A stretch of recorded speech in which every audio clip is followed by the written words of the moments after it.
There's nothing quite like falling in love with someone who sees you, really sees you. He remembered my coffee order. He sent me songs that reminded him of me. He listened. But love can be the most dangerous lie of all, when you don't know you're just a chapter in someone else's book. Before we dive in, I want to say a heartfelt thank you to all my subscribers. Your support means the world. Don't forget to turn on notifications, and if you're new here, please subscribe so we can keep bringing you more real, emotional, and dramatic life stories like this one. My name is Sable Hart. I'm 32, a freelance graphic designer living in Charlotte, North Carolina. I'd been single for a while, and not unhappily. I had work I loved, a messy but cozy apartment, and a tight circle of friends who made me laugh louder than any date ever had. I wasn't looking for love. But love, or what I thought was love, found me anyway. It started in the most ordinary place. Waiting in line for a flat white at a downtown coffee shop. I was staring at a typo in the chalkboard menu, trying not to fixate on it, when a warm voice behind me said, "Drives you crazy too, huh?" I turned around to find him. Nathan Cole. Dark hair, a stubbled jawline, and a navy coat that made him look like he walked out of a winter catalog. His smile was casual but confident. That kind of charm you don't see coming until it's already wrapped around you. We joked about typos, then somehow ended up sharing a tiny table near the window. He asked if I wanted to sit. I don't usually say yes to strangers, but with him, it felt easy. "Let me guess," he said, eyeing my sketchbook. "Designer?" I nodded. "Freelancer. Mostly logos and branding."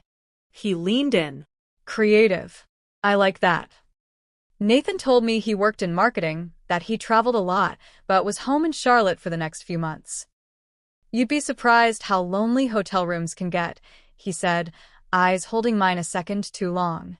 The first warning should have been that. How quickly it felt like we knew each other.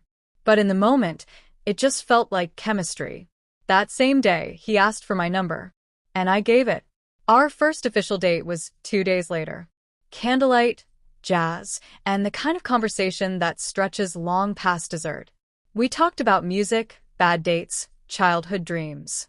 He told me his last relationship ended painfully, and he wasn't ready to jump into something serious.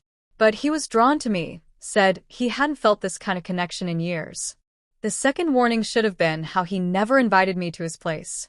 It was always mine or some cozy little corner of town. "Still unpacking," he said once. "It's a mess." But again, I didn't question it. I didn't want to question it. Because Nathan made me feel seen. He remembered little things I said in passing. Like how I always bit the left side of my lip when I was nervous, or that my mom used to leave me handwritten notes in my lunchbox. One night, he showed up with a sticky note that said, "You've got this," folded up inside a sandwich bag. He made me laugh, too. Once, while cooking dinner, he set off my smoke alarm and blamed my dangerous levels of hotness. Cheesy? Absolutely. But it made me feel wanted. Weeks turned into months. We weren't official, but we weren't not either. He was in my bed more nights than not. He kissed my forehead in the mornings. He texted me every night he traveled. But slowly, things started to shift. He became more distant. Texts came later. Phone calls got shorter. And sometimes, when I asked if he wanted to stay over, he'd say, "Not tonight, I've got an early meeting." No kiss, no smile, just a pat on the arm as he left. I told myself not to overthink it. People get busy. Relationships ebb and flow. Maybe I was just being too sensitive. Then one night, I caught a glimpse of something I wasn't supposed to see. Nathan had left his phone on my coffee table. It lit up with a message from someone named Bree. The preview said, "Don't forget to pick up Lily from dance. I'll be late." My chest tightened. I stared at it for a long time. Not because I didn't know what it meant, but because a part of me didn't want to know. I waited. When he came back from the bathroom, I handed him his phone. "You got a message," I said carefully. He looked at it. His expression didn't flicker. "Work stuff," he said, slipping it into his coat. Work stuff. That was the third warning. The biggest one of all. And still, I stayed quiet. Because I didn't want the truth. I wanted the illusion. The version of Nathan who looked at me like I was the only woman in the world. But that illusion wouldn't last. Because secrets, especially the kind that wear a wedding ring, always find their way into the light. I used to think you had to see someone cheat to know they were lying. A lipstick stain, a whispered phone call, a hotel receipt. But lies don't always scream. Sometimes, they settle into the quiet moments. Like when someone kisses you goodnight, but not like they used to. After the night I saw the message from Bree, I couldn't shake it. My gut, it buzzed constantly like a low alarm I tried to ignore. I didn't want to be the girl who snooped. I didn't want to admit that maybe the man I had fallen for wasn't who he said he was. So I waited for him to explain. But he didn't. Nathan showed up 3 days later, flowers in hand. Lilies, my favorite, though I never told him that. I wanted to believe it meant something. That he felt something. That whatever was going on in the shadows, I still meant more. He cooked for me that night. Pasta, garlic bread, soft jazz humming in the background. He made me laugh. Touched my cheek. Kissed me softly. And still, I couldn't stop staring at his phone. He kept it flipped down the whole time. After dinner, he stood up and said he had to leave early. Another work trip. Another early morning flight. I forced a smile. Of course. He hugged me, lingering just long enough to make me question my suspicion all over again. But something was still off. And I wasn't the only one who noticed. The next afternoon, I met up with my best friend, Tasha. She and I had been friends since college. No one knew me better. We sat outside at a sunny brunch spot, drinking iced coffee and watching strangers walk their dogs. "You okay?" she asked, stirring her drink slowly. "You've been in your head since you sat down." I hesitated, then said it. "I think he's hiding something." Her eyebrows lifted. "Like what?" "I don't know," I admitted. "Maybe someone else." Tasha didn't say anything for a minute. She just sipped her coffee, eyes scanning my face. Then, "Do you want me to find out?" I blinked. "What do you mean?" "I mean, I've got a cousin who's basically a digital bloodhound," she said. "You give me his full name, and I guarantee she'll find everything he's ever tried to hide." I chewed my lip. Part of me wanted to say no. To protect him. To protect us, whatever that meant anymore. But another part of me was tired of pretending not to feel the distance. So I nodded. 2 days later, Tasha called me. "I need you to sit down," she said. My stomach dropped. "He's married, Sable. Wife's name is Brianna. They've got a daughter, Lily. She's 6. The air in my lungs disappeared. "Are you sure?" I saw pictures. Facebook. Old wedding photos. School fundraisers. Holiday parties. They live together in a nice neighborhood outside the city. He's been married for over 7 years. 7 years. Longer than I'd known him. Longer than I'd loved anyone. I felt like the room was spinning. My mind grabbed for excuses, explanations. Maybe they're separated. Maybe he was going to tell me. Maybe it's not what it looks like.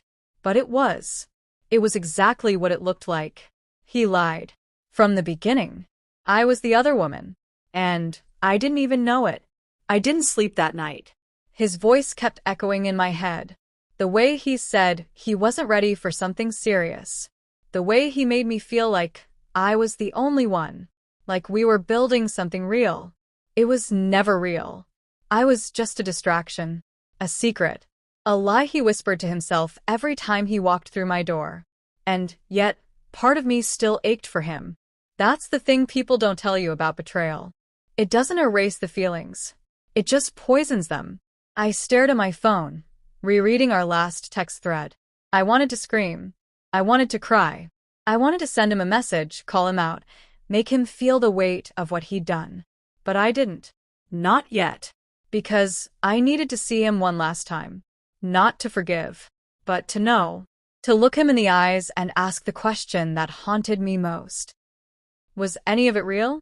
The knock on his door wasn't loud. It was firm. Steady. My fingers trembled, but I kept my chin high. I needed answers. Closure. Maybe even revenge. But above all, I needed to see the truth for myself, on his face. Nathan opened the door within seconds, like he'd been waiting. His smile melted the moment he saw me. "Sable, what are you doing here?" It was the first time in months he'd looked unsure. I didn't answer right away.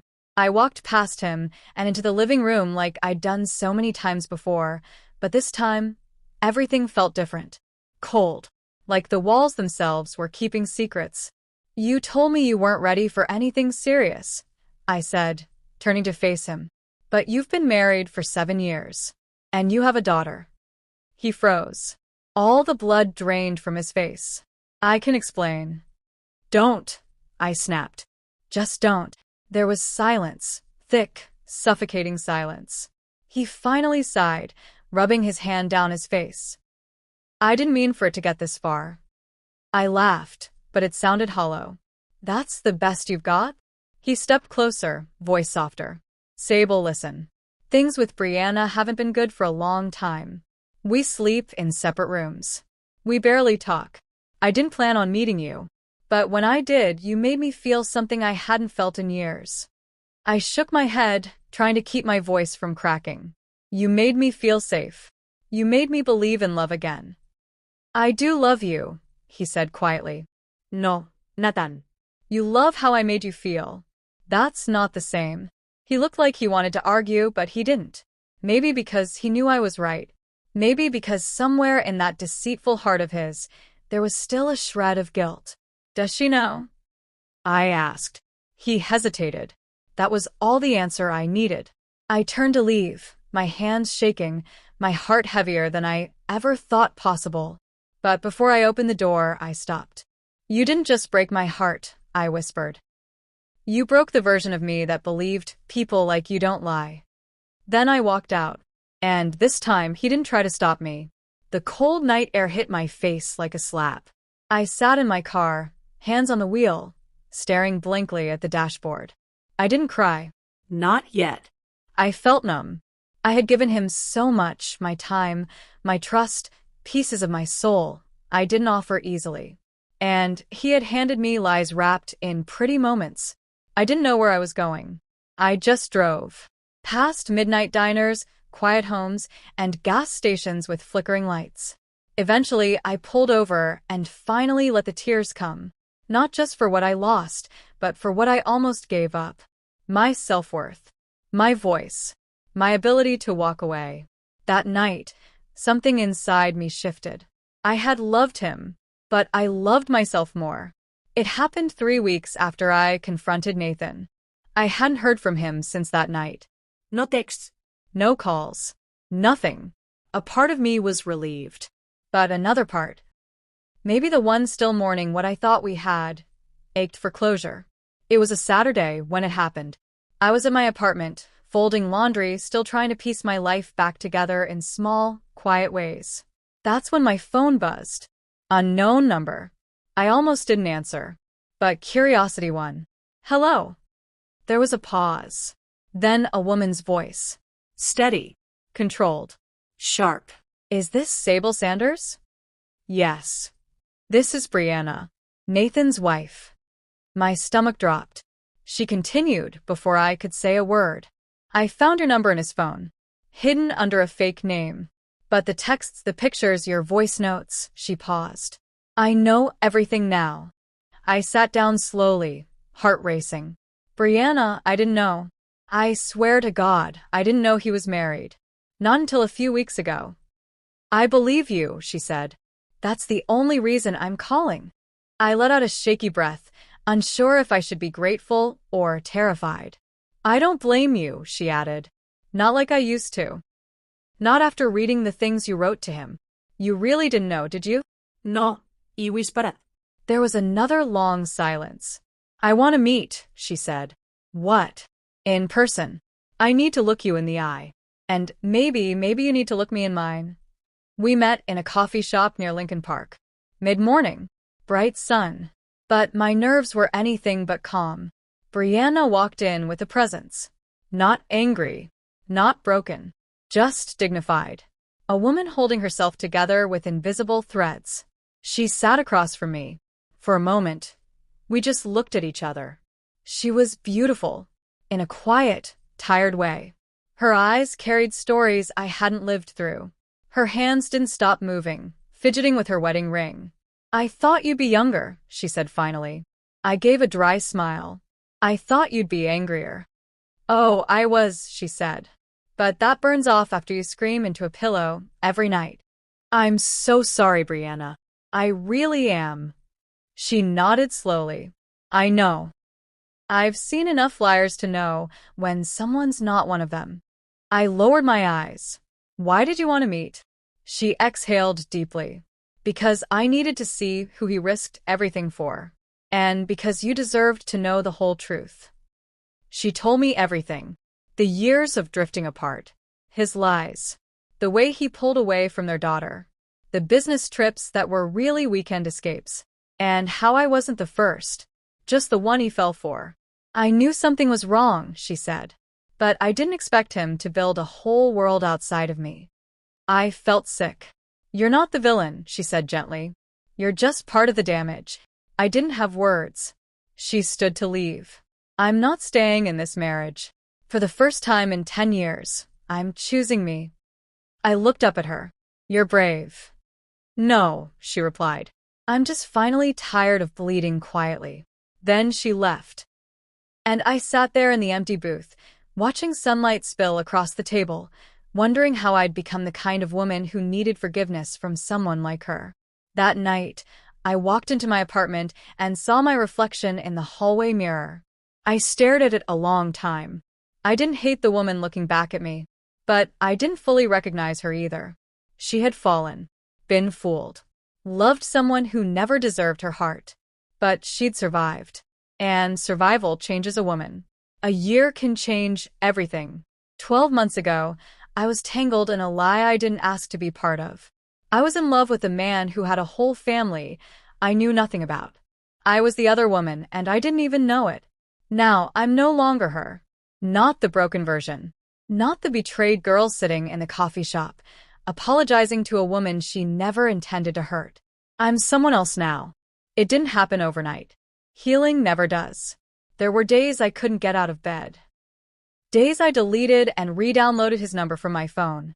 Days I wondered if everything he said was fake, or if somewhere, in the mess of it all, some part of it had been real.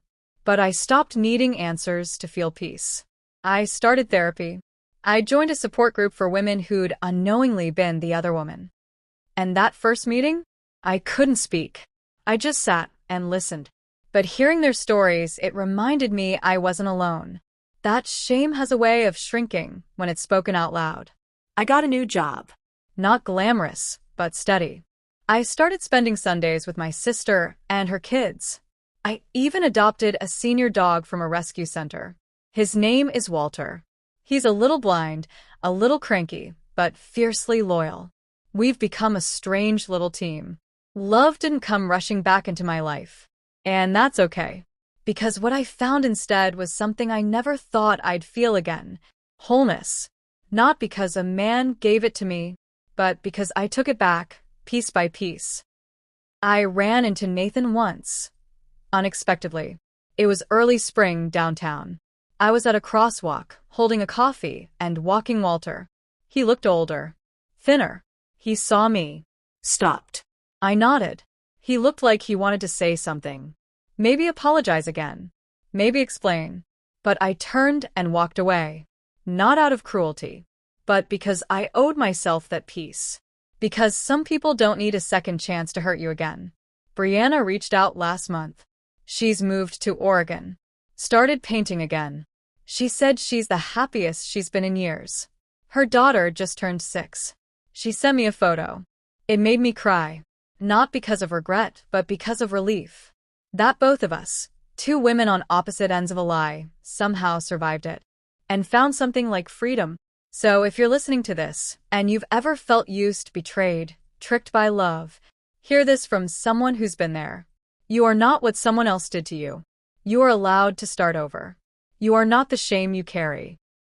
And healing? It's not a straight road. But it's always worth walking. That's the end. Thank you to every single subscriber and listener who made space for this story. If you haven't already, subscribe and turn on notifications because these real-life stories are made for all of us who have loved, lost, and risen again.